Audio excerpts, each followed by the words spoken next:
Serokê Partiya Doza Azad Hüdapar Zekeriya Yapıcıoğlu derbarê meseleya Kurd û mijarên siyasiyên li nav Tirkiyeyê de ji Kurdistan 24 axivî. Gelirse gelsin o doğru destekleriz. Li gorî Serokê Hüdaparê ji bo çareserkirina meseleya Kurd pêdivî bi guhertina destûrê ye, lazim e di wê destûrê de statûyeke Kurdan hebe. Berên hapçendayekî meserdana Serokkomat Brez Erdogan jî kir. Di wê serdanê de jî me got hûn dibêjin kişiya Kurd nema lê hûn xeletin. Yani kişiya Kurd nehatiye çareserkirin. Bêgav destûra guheyî li gor vê destûrê zimanê Tirkî bi tenha zimanê Tirkî zimanê fermî. Em dibin lazim e ev bê guhertin. Zimanê Kurdî jî bibe zimanekî fermî ya duye. Di destpêka vê mehka qanûnê de got dibêje bi dîbace. Di wê derde belkî 20 carî bêhtir Türk û Tirkiyetî derbastir e. An bin ev zimanekî nijadperest e. Lazim e ev ziman bê guhertin. Wek damezrînê de vê dewletê di mehka qanûnê de bêne naskirin. Ev ya jî wê statûyek bide miletê Kurd jî. Yani wê Kurd jî bêjin Türk çi qas xwediyê vê dewletê bin, xwediyê çi mafî bin, em jî xwediyê wî mafî ne, em jî di mehka qanûnê de navê me derbas dibe. Zekeriya Yapıcıoğlu ji bo eşkerekirina cihê mezelên serkirdeyên Kurd de bang li dewleta Tirkiye kir û got pêwîst e dewlet ji Kurdan lêborîna xwe bixwaze.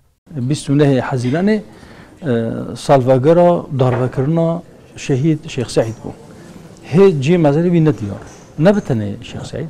Saîdê Nûrsî, Saîdê Kurdî yan jî bi navê dî gotê naskirin. û mesela Seyyid Rıza cihê mezelê wan nediyar e. Em dibêjin zilm li va insana wî ye ne bi tenê wexta got li heyhetê bûne piştî wefata wan jî dîsa zilm berdewam bîye cihê mezelê wan nediyar e kêlkekî wan tune got hezkiriyê wan milletê wan her li ser mezelê wan ji wan fatihekî bixwîne ev zilmek ezîm e zilmek mezin e aliyê dewletê lazim e em bên dewlet lêborînê bixwaze ne ku iadeyê îtîbar yani iadeyê îtîbar yekî weke got ew kes ne xwediyê îtibarê ne dewlet îtibarê dawe na em bên dewlet wî zilma gulwan kiriye dewlet îtibara xwe hemda kiriye ji bo got dewlet îtibara xwe cihardî lê vegere lazim e dewlet lêborînê bixwaze bê ev zilm bû pêşî me zilm kirine lê em ne şerîkê vê zilmî ne wê şex ez bawer dikim ne ew şehîd ew şehîd ji xwe xwedî îtibar ew kesên ku lêborînê dixwazin wê ew jî bibine xwedî îtibar.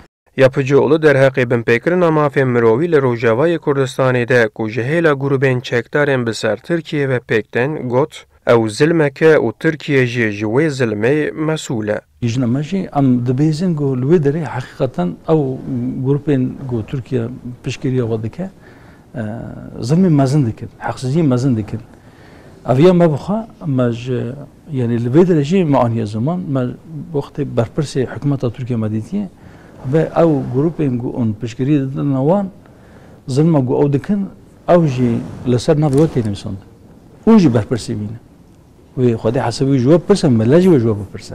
Yani eger hûn piştgiriyê didin wan eger hûn nikarin we kontrol bikin eger hûn nikarin we kontrol bikin eger hûn piştgirî nedin wan eger hûn wan piştgiriyê didin wan ez wan kontrol bikin.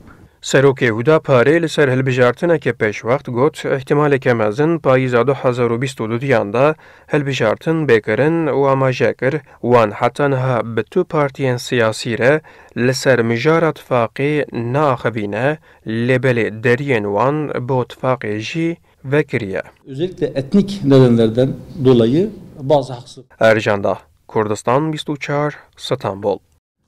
Anlaşalım ya da uzlaşalım ya da nerelerini değiştirelim.